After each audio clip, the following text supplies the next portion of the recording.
Nash. I feel fine, Pops. I don't know why we have to go back to see Doc Dolby, Cutler said as I pulled my truck into the parking space in front of his pediatrician's office. It's just a follow-up, buddy, and then I'll drop you at camp.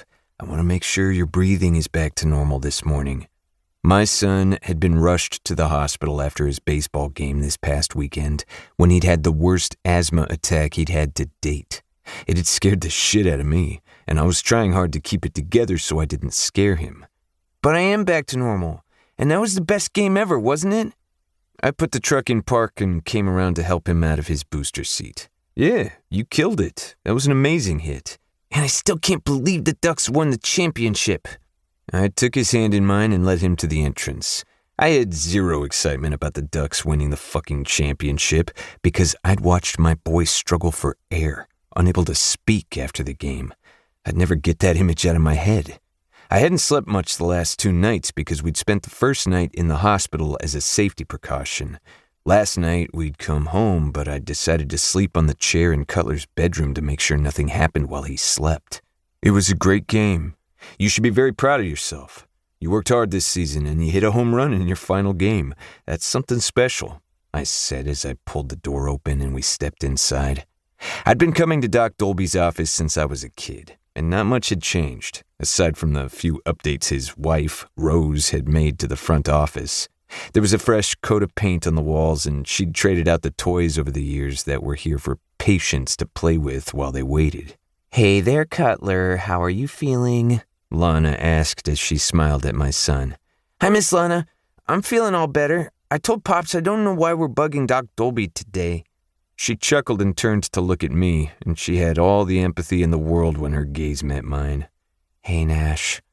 I nodded as I signed Cutler in on the clipboard. "Morning." "I'm sure your daddy is just wanting to be safe. You gave us all a big scare this weekend. But I heard you hit a home run," she said, as she handed the file to Petra, the nurse. "I did. I hit it out of the park." Cutler waved his hands around, proud as hell. My chest puffed up with pride because my boy was a rock star. But right now, none of that really mattered. Emerson. I'd experienced pushback from parents during residency. Being a woman, being young. If I had a nickel for every time I was asked if I was a real doctor, I'd be a very wealthy woman. But this guy, he was a close-minded prick. He judged me before I even spoke. I understood being worried about his son, but he didn't need to be an asshole to me. I was here to help. I'd come here to Magnolia Falls, the last place on the planet I'd expected to be. But you know what they say, when life gives you lemons, pack up your shit and get the hell out of town. Maybe I'll make that the new saying. I let out a long breath and stared down at Cutler's file. I suggest that we start by putting together an asthma action plan. I'm assuming you had one of sorts with Doc Dolby because you knew what to do when Cutler had that asthma attack after his baseball game. But this would be far more specific. All right, what would that entail? It's progress. At least he isn't growling at me anymore. I'd like to get you a peak flow meter, which will let us know how well the lungs are working. This is a handheld device that you can use before you notice symptoms. It's a helpful tool to know when to adjust the treatment, or it can give us a heads up if a flare-up might be coming. He nodded, and his lips twitched, which I guessed was the closest I'd get to a smile from this grump of a man. I can do that. We'd use it daily? Yes, I think it will help with peace of mind as well, because you'll know how his lungs are doing each day. He cleared his throat and started to speak, but stopped himself. "What is it?" I pressed. He shrugged. I'm fucking nervous that this is going to happen when I'm not there.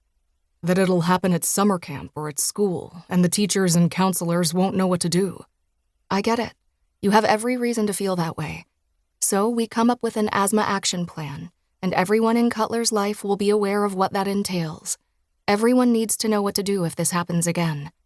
Okay, I can get on board with that. It was the first time I'd noticed his steely gray eyes. His chiseled jaw was peppered in day-old scruff, and his dark hair was shorter on the sides and longer on top. The man looked like he'd just stepped off the set of a magazine photo shoot with his effortless good looks and broody demeanor.